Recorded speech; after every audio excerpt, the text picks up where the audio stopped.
नमस्कार, मी लतिका। आज मी तुम्हाला पितृपक्षात बनवली जाणारी आळूची वडी आणि भजी बनवून दाखवणार आहे। त्यासाठी बघा, आळूची पानं घेतलेली आहेत, स्वच्छ धुवून पुसून घेतलेली आहेत आणि त्याच्या ज्या शिरा आहेत का नाही त्या अशा काढून घ्यायच्या आणि काढल्यानंतर थोडंसं लाटण्याने लाटून घ्यायच्या।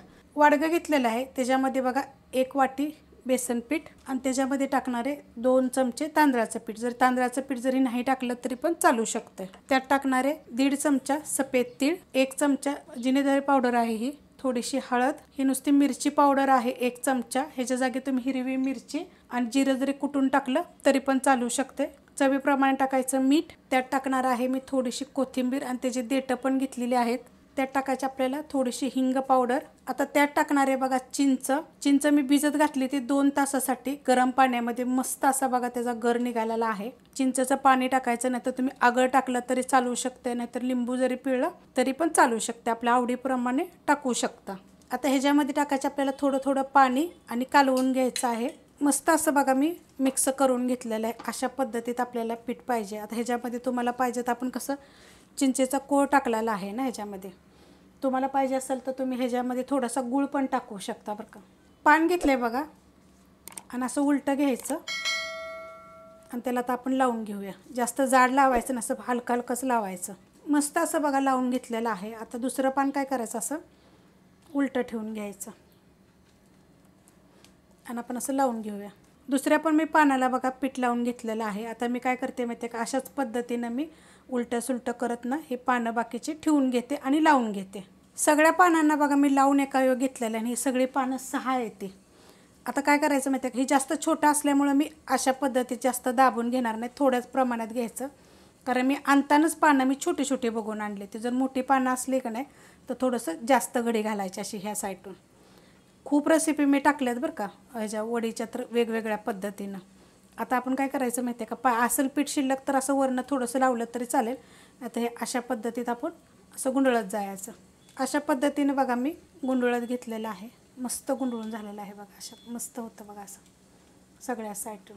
टोप ठेवला आहे बघा आणि टोपामध्ये 1 ग्लास पाणी गच्च भरून ठेवलेलं आहे आणि ही चाळण ठेवलेली आहे। चाळणीला काय केलेलं आहे माहिती आहे का, मी तेल लावून घेतलेलं आहे। त्याच्यात आता आपण ही ठेवून घेऊया। छोट्या छोट्या केल्या तरी चालू शकते, तुम्ही मोठ्या जरी केल्या तर चालला। तर मी 6 पानाच्या छोट्या छोट्या केलेल्या आहेत आणि ही वडीचीच पानं आहेत।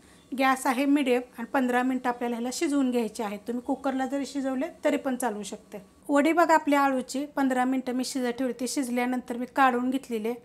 आता ही थंड झालेली आहे। आता मी ह्याला काय करते, कापून घेते। कापून घेतलेले आहेत बघा। कापल्यानंतर बघा पूर्ण थंड झालं नव्हतं, गरमच होत्या ह्या खाली आतमध्ये, कारण आपण जास्त प्रमाणात 6 पानं आहेत हे। आता आपण ना वड्या फ्राय करून घेऊया। तर मी हा तवा ठेवलेला आहे लोखंडाचा, तेल ठेवलेलं आहे, कारण की ह्याच्यामध्ये आपण भजी तळून घेतलेली होती ना, तर मी ती तेल काढून घेतलेलं आहे। थोडंसं मी तेल त्यात ठेवलेलं आहे, जास्त नाही ठेवलेलं, थोडंसं ठेवलेलं आहे आणि त्यातच आपल्याला हे मस्त अशा भाजून घ्यायच्या बघा। आता ह्या मी 4च टाकून घेणार आहे थोड्या थोड्या, कारण की एकदम थोडंसं तेल आहे आणि 2-2 मिनटांना आपण ह्याला पलटी करायचं। गॅस आहे मिडियम, पलटी करून घेऊया। मस्त बघा ते भाजले गेलेले आहे। बारीक बारीक जरी केल्या तरी चालेल, कारण मी आता तुम्हाला दाखवायचं म्हणून ह्या मोठ्या मोठ्या केलेल्या आहेत। आपल्या चॅनलवर तर मी सगळ्या रेसिपी टाकलेल्या आहेत। तुम्हाला मी अजून एक सांगते, खाऊच्या पानाच्या कधी तुम्ही वड्या खाल्ल्या होत्या का? नसेल खाल्ल्या तर एकदा जरूर खाया, बनवा, कारण की मी रेसिपी अपलोड केलेली आहे आणि आपल्या शरीरासाठी ना खाऊची पानं कना खरंच चांगली असतात। तर त्याची पण लिंक तुम्हाला मी ह्या रेसिपी खाली भेटेल। मस्त असे बघा फ्राय झालेले आहेत थोड्याशा तेलावर। आता काय करायचं माहिती आहे का, एका साईडला ठेवून घ्यायचे आणि बाकीच्या अशा मध्ये मध्ये ठेवायचे। तेलकट वगैरे काही होत नाहीत, एकदम कोरडे कोरडे होतात। करून बघा एकदा। तुम्हाला ही व्हिडिओ कशी वाटली जरा मला कमेंट करून सांगा। आता आपण बनवूया भजी। तर त्यासाठी बघा वाडगं घेतलेलं आहे आणि 1 वाटी बघा बेसन पीठ असं दाबून घेतलेलं आहे। आता तुम्हाला म्हणजे जास्त कमी कसं पाहिजे त्याप्रमाणे पीठ घ्यायचं।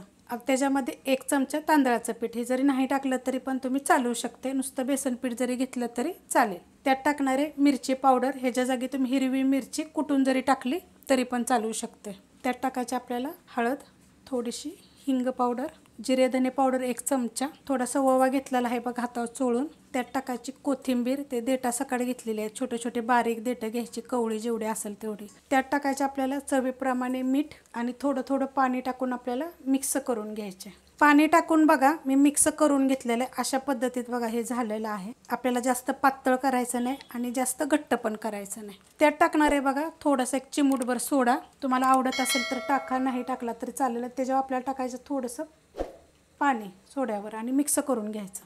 सोडा टाकल्यानंतर बघा मी मिक्स करून घेतलेलं आहे. त्यात टाकणार आहे मी 1 चमचाभर तेल आणि आता हे चमच्यानंच मिक्स करून घेणार आहे. चांगलं कडक गरम तेल टाकलेलं आहे मी. तेल चांगलं कडक गरम झालेलं आहे. आता आपण हे भजी सोडून घेऊया. तर अशा पद्धतीत छोटे छोटे जरी सोडली तरी पण चालू शकतात. असे सोडायचे छोटे छोटे एकदम, कारण ताटाला लावायला कशी छोटीच असावी. ते गॅस आहे मीडियम. मस्त अशी बघा मी सोडून घेतलेली आहेत. आणि हा छोटा छोटा बघा असं आपण आता पडतो ना असं बोटाचं वगैरे, कारण जास्त आपल्याला पीठ घट्ट पण नाही पाहिजे आणि जास्त पातळ पण नाही पाहिजे. आता आपण एवढीच की नाही फ्राय करून घेऊया, हलवून घेऊया. मस्त असे झालेत बघा. आता आपण सोडा टाकल्यामुळं फुगलेलं पण आहे. जर तुम्हाला सोडा जर नसेल आवडत तरी जरी नाही टाकला तरी पण चालू शकतं. आणि ताटाला लावायला कशी बारीक बारीकच करायचे. आणि जर सोडा नसेल टाकायचं ना तर पीठ चांगलं फेटून घ्यायचं आणि 1 चमचा फक्त त्याच्यामध्ये तेल टाकायचं. जसं मी तुम्हाला दाखवले तेल टाकलेलं तसं टाकायचं. आणि आपलं हे जे तेल आहे, खूप जण विचारतात की हे कोणतं तेल तुम्ही वापरता. तर हे शेंग तेल आहे माझं आणि आमचं घरचंच तेल आहे. आम्ही विकतचं तेल नाही आणत. आता ह्या साईडनं पण चांगले फ्राय करून घेते. मस्त असे बघा फ्राय झालेले आहेत. कारण आता ही लाल असल्यामुळे तुम्हाला कळणार नाही. गोल्डन कलरवर चांगले असे फ्राय करून घ्यायचे. आणि कधी पण भजी मिडियम गॅसवरच करायची, फास्ट गॅसवर करायची नाहीत. कारण टाकल्या मग लाल होतील. आणि एकदम पण गॅस बारीक करायचा नाही. काय होतं बारीक गॅसनं काय होतं माहिती आहे का, तेल सगळं भजी आपले ओढून घेतात, मग ते तेल पितात हे. तर आता हे काढून घेऊया. तसं नितळून घ्यायचं थोडंसं. खाली मी अशी चाळण घेतलेली आहे. एखादा टिश्यू पेपर वगैरे जरी टाकला तरी चालेल, पण माझ्या पद्धतीने जर केले ना तर बिलकुल तेलकट होणार नाही बघा. काढून घेतलेत बघा, एकदम गरम आहेत. तरी पण मी तुम्हाला एक तोडून दाखवते बघा. किती मस्त असे झालेले आहेत. आजपर्यंत असे जाळीदार असे होतात, एकदम छान असे. अशा पद्धतीने तुम्ही एकदा जरूर करा. रेसिपी आवडली असेल तर लाईक करा, सबस्क्राईब करा, कमेंट करा आणि शेअर बी करा.